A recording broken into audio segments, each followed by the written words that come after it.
বছর চারেক আগের কথা। একটা টিউমার অপারেশনের জন্য আমি কয়েকদিন নার্সিংহোমে ভর্তি ছিলাম। আমার ঠিক পাশের বেডেই ছিলেন একজন বয়স্কা মহিলা। বয়স 65 বা তার একটু বেশি হবে। আমার অপারেশনের দুদিন আগে ওনারও একটা মেজর অপারেশন হয়েছিল। আমি দেখতাম বিকেলে ভিজিটিং আওয়ারে একজন ভদ্রমহিলা প্রতিদিন ওনাকে দেখতে আসতেন। ভদ্রমহিলা যে শিক্ষিত সেটা ওনার হাবভাব দেখলেই বোঝা যেত। কথাবার্তা চালচলনও বেশ মার্জিত। উনি এসে খানিকক্ষণ বসতেই দু একটা কথাবার্তা বলেই আবার চলে যেতেন। যাবার সময় এটা বলে যেতেন, মা একদম চিন্তা করবে না, তুমি ঠিক সুস্থ হয়ে যাবে। মা বলে সম্বোধন করাতেই বুঝে গিয়েছিলাম উনি বয়স্ক ভদ্রমহিলার মেয়ে, তবে মেয়েটি অবিবাহিত। নিজের মেয়ে ছাড়া ওনাকে দেখতে আসতেন ওনার একমাত্র ছেলে, সঙ্গে বৌমাও। সেটা জানতে পেরেছিলাম ওনার ছেলের কথা দেখেই। নিশ্চিত হবার জন্য তবু আমি জিজ্ঞেস করেছিলাম, আপনার মা নিশ্চয়ই? ভদ্রলোক উত্তরে জানিয়েছিলেন, হ্যাঁ আমার মা। আমি আর ওই বয়স্ক ভদ্রমহিলা একই দিনে ছুটি পেয়েছিলাম নার্সিংহোম থেকে।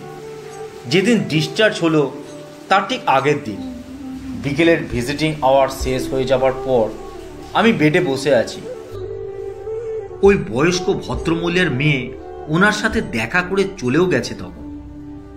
তারপর উনি উঠে বসে আমার সাথে গল্প জুড়লেন। ওই কদিনই ওনার সাথে বেশ ভাব জমে গিয়েছিল আমার। কথা প্রসঙ্গে জিজ্ঞাসা করেই ফেললাম, মাসিমা আপনার মেয়ে তো আপনাকে নিয়ে খুব চিন্তা করে দেখি। প্রতিদিন এসে মাথায় হাত বুলিয়ে দেওয়া, পাশে বসে কথা বলা, যতই হোক নিজের মা তো। আপনার মেয়ে কি চাকরি বাকরি করে? ও কলেজে পড়ায়। কলেজ থেকে ফেরার পথে আমার সাথে দেখা করে যায়। রোজ রোজ আসতে বারণ করি, তবুও আসে। দেখেই বুঝতে পেরেছি উনি চাকরি করেন। আপনার মেয়ে কলেজের প্রফেসর, এটা আপনার গর্ব। নিজের এত কাজের মাঝেও মায়ের প্রতি দায়িত্ব পালন, এটাই তো হওয়া উচিত।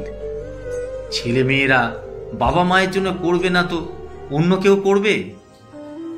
সত্যি কথা বলতে ও আমার নিজের মেয়ে না হলেও নিজের মেয়ের থেকেও বেশি। হয়তো ওকে পেটে ধরিনি, কিন্তু আমি ওর কাছে ওর মা। কথাটা শুনে আমি একটু অবাকই হলাম। নিজের মেয়ে নয়, তবু এত টান। নিজের মেয়ে না ঠিক বুঝলাম না মাসিমা। যাকে তুমি আমার মেয়ে বলছো ও হলো আমার ছেলের প্রথম স্ত্রী। ডিভোর্স হয়ে গেছে অনেক বছর আগে। প্রেম করে বিয়ে করেছিল। তখন দুজনেই প্রাইমারি স্কুলে শিক্ষকতা করত। বিয়ের 4 বছর পর আমার বৌমা কলেজে চাকরি পায়। কলেজে চাকরি পাবার পর থেকেই সমস্যাটা তৈরি হলো। ছেলের মাথা বিগড়ে গেল ওর কলেজে চাকরি পাওয়াতে। ছেলে যেহেতু প্রাইমারি স্কুলে চাকরি করে, তাই কিছুতেই মানতে পারেনি এই ব্যাপারটা। ঝামেলা হতে শুরু হলো আস্তে আস্তে। তারপর এমন জায়গায় পৌঁছলো শেষ পর্যন্ত ডিভোর্স হয়ে গেল। বৌমা চেয়েছিল সম্পর্কটাকে টিকিয়ে রাখতে। আমার ছেলে কিছুতেই রাজি হলো না। 7 বছরের প্রেম, 5 বছরের বিবাহিত জীবন সব শেষ হয়ে গেল। বিয়ের আগে থেকেই আমাদের বাড়িতে যাতায়াত ছিল। ওর তো ছোট থেকেই মা নেই, আমাকেই মা বলে ডাকে। ডিভোর্স হবার আগে আমি ছেলেকে অনেক বুঝিয়েছি। ওই কি যেন তোমরা বলো, ইগো। ওই ইগোই শেষ করে দিল সব। বৌমা কিন্তু খুব ভালোবাসতো আমার ছেলেকে। আমিও কেঁদেছিলাম খুব, কিন্তু তার থাকলো কোথায়। যেদিন ডিভোর্স হয়ে গেল মলিকে জড়িয়ে ধরে খুব কেঁদেছিলাম সেদিন। আমি কখনোই ওকে বৌমা বলে ডাকিনি। ওর নাম মলি, ওকে নাম ধরেই ডাকি। সেদিন মলি অবশ্য একটা কথা বলেছিল, তোমার ছেলের সাথে ডিভোর্স হয়ে গেলেও তোমার সাথে আমার সম্পর্ক শেষ হচ্ছে না। আমি তোমাকে মা বলে ডেকেছি, তাই তুমি আমার কাছে আমার মা হয়েই থাকবে। ডিভোর্স হওয়ার বছর 2 পর ছেলে আবার বিয়ে করে দেখাশোনা করেই, কিন্তু মলি আর বিয়ে করেনি। আমি অনেকবার বলেছি আবার বিয়ে করার জন্য, ও আর বিয়েই করল না। মেয়েরা একবার যাকে মন থেকে ভালোবেসে ফেলে কিছুতেই তার অন্য জায়গায় অন্য কাউকে বসাতে পারে না। এখন কলকাতার একটা কলেজে পড়ায়, কলকাতাতেই ফ্ল্যাট কিনেছে, নিজের গাড়িও আছে। মাঝে মধ্যে আমাকে নিয়ে এসে নিজের কাছে রাখে। প্রথম প্রথম আমার ছেলে ভীষণ আপত্তি করেছিল, আমি ছেলের কথা শুনিনি সেদিন। এই যে এত বড় একটা অপারেশনের খরচ মলি সব করেছে। ছেলে অত টাকা খরচ করতেও পারতো না। আমার ছেলে হোমিওপ্যাথি তা না হলে কবিরাজি করতে বলেছিল।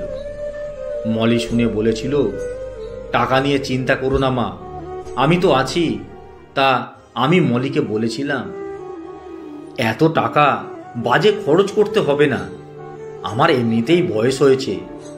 মলি বলল, আমার টাকা থেকেও যদি নিজের লোকের কাজে লাগাতে না পারি তাহলে আর টাকা থেকে লাভ কি? মায়ের জন্য তো খরচ করছি, এটা বাজে খরচ হতে পারে? তুমি যে আমাকে এত ভালোবাসো তার দাম হিসেবেই নয় এটা নিও। তাছাড়া আমি যে মা বলে তোমাকে ডাকতে পারি এই ঋণেও তো তোমার কাছে ঋণী। আবার দেখো না, এই নার্সিংহোম থেকে ছুটি নিয়ে মলির কাছেই থাকতে হবে। চেক আপ করে তবেই গ্রামের বাড়িতে যাব। আমি বলেছিলাম অপারেশন হয়ে গেলে বাড়ি চলে যাব। মলি আমাকে ছাড়বে না। মলি বলেছে, পুরো সুস্থ না হয়ে তুমি কোথাও যাবে না। মেয়েটার কাছে এ জন্মে চির ঋণী আমি। এ ঋণ কখনো শোধ করা যাবে না। খুব মন দিয়ে শুনছিলাম কথাগুলো।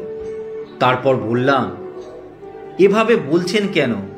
আপনাকে তো আর আলাদা করে দেখে না, নিজের মা বলেই দেখে এসেছে। মেয়ে তার মায়ের জন্য কর্তব্যটুকু করছে। জানো, মলি আমাকে আরো কয়েক বছর বাঁচার জন্য নতুন জীবন দিল। মেয়েটার মধ্যে ঈশ্বর কি দিয়েছে জানি না, ও যে আমার বড় আপন। তবে আমার ছেলে ওকে চিনতে পারল না। সবাই বলে মেয়েরা নাকি তার থেকে কম যোগ্যতা সম্পন্ন ছেলেকে বিয়ে করে না। কথাটা কতটা ঠিক আর কতটা ভুল সে বিচার আমি করব না। তবে নিজের ছেলেকে দেখে যা বুঝলাম, বউ যদি তার থেকে বেশি যোগ্যতা সম্পন্ন হয় বা উচ্চ পদে চাকরি করে সেটা অনেক ছেলেই মেনে নিতে পারে না। তখন তাদের ইগোতে লাগে, তখন সম্পর্কটা শেষ হয়ে যায়, ইগোটাই জিতে যায়। তবে মলির এই ঋণ আমি কখনোই ভুলে যেতে পারবো না।